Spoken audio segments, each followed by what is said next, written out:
Kapag hindi nyo po naiintindihan ang ipinapahayag o ang sinasabi sa inyo, magdasal po kayo, manalangin kayo at tumawag sa banal na Espiritu upang siya ang magpaliwanag sa inyo, maggabay kung ano man yung hindi ninyo nauunawaan. Huwag po kayong aalis sa inyong kaharap kung hindi nyo po nauunawaan ang inyong sinasabi o ipinapagawa.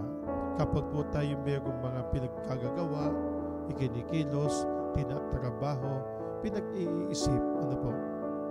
Kapag hindi natin lubos na maunawaan, o kaya naman kapag hindi natin naunawaan ng tuluyan, huwag po nating hahayaang ang ating damdamin ang manguna.